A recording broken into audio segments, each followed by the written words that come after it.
Nakatikim na ba kayo ng masarap na ginataang kuhol ala milyonarya o ginataang suso katulad ng nguso ng inyong mga kapitbahay chismosa? Hi guys, good morning. So ngayong araw na to magluluto ako ng ginataang kuhol. Since na-request siya ng kaibigan ko, kaya magluluto ako kasi masarap daw yung luto ko. O, tara! So syempre bago ang lahat, lilinisan muna ni bakla ang magandang suso na yan. Syempre papakahugas-hugasan natin yan with a slow motion. Siyempre, masyado siyang maraming dumi dahil ewan ko ba kung ano yung dumi na yan, lumot ba yan? At eto na nga, pinakuha ko siya ng bagong toothbrush para kanyang linisan o i-toothbrush ang mga susuk na yan. Siyempre, kailangan talaga malinis na malinis yan kasi kakainin natin yan at mapupunta yan sa sabaw ng ating niluluto kaya kailangan malinis yan, ano? So, ayan na nga, eto yung kailangan natin, yung sitaw, kalabasa. Siyempre, yung kalabasa dapat marami kasi masustansya. Tapos, magic sarap. O, siyempre, meron din tayong shrimp cubes. Ito na nga yung panggisa natin, yung luya, sibuyas, bawang, at sili na green. Siyempre, kailangan natin ng patis. Tapos, yung pinagbanlawan ng gata at yung totoong gata.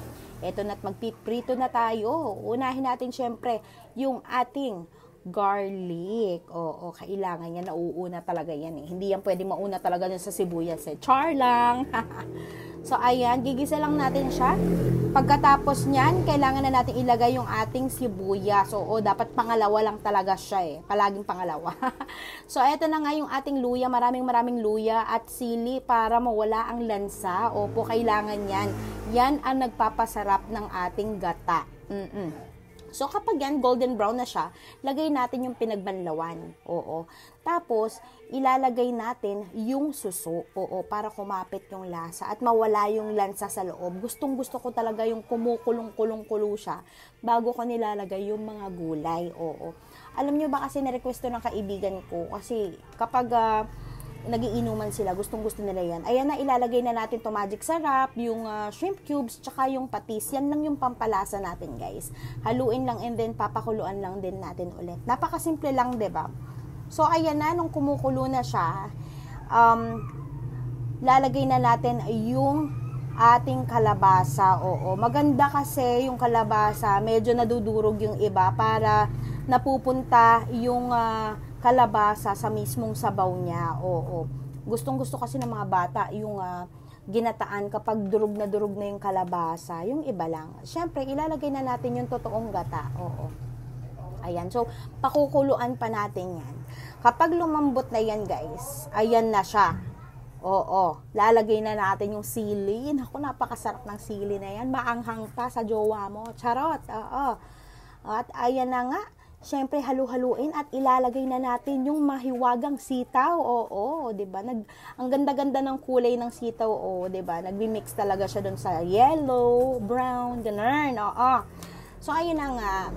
Eto, tatakpan na natin at siyempre kumukulo na, luto na siya. Lagyan natin ng konting asukal para magbalanse yung alat, anghang at yung tamis. Oo, siyempre kailangan natin 'yan, no?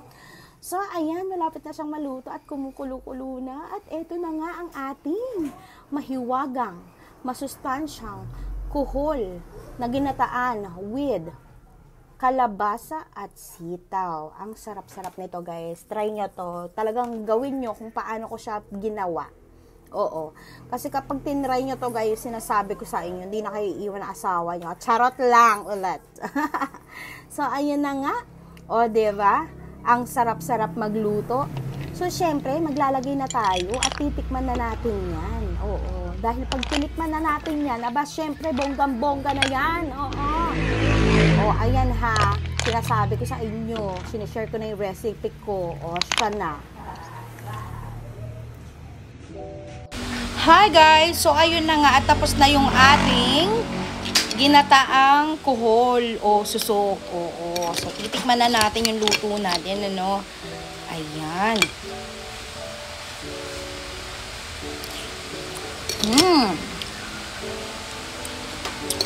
Sarap. Siyempre, itututpick natin yan. Ayun, mainit. Toothpick natin. Toothpick natin.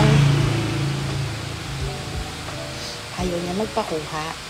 Kasi ayaw niya magpakain. Ayan.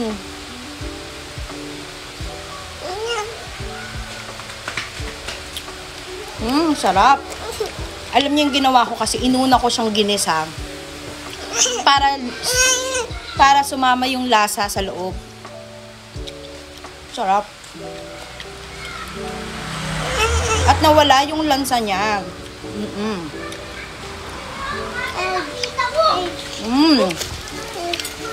Gusto daw ng baby ko ng egg. Ang tawag na dito, egg.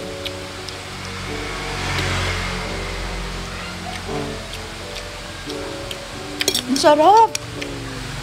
Lutuin nyo na. Ayan, patakam natin sa anak ko. Jika, dito.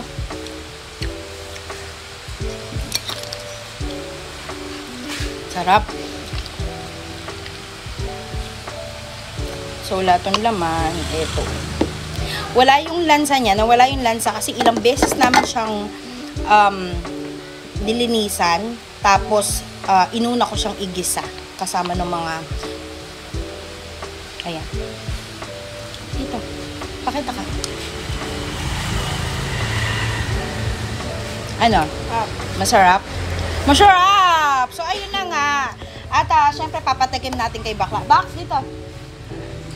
Bax. Syempre, papatikim natin kay Bakla kung masarap, ano? Ayan. Syempre, magkakamay na lang tayo. Di naman natin matitinidor yan. O, Bax, ito na. Tikman mo na. Dito ka, magpakita ka. Oh. Dito hindi ka nakikita.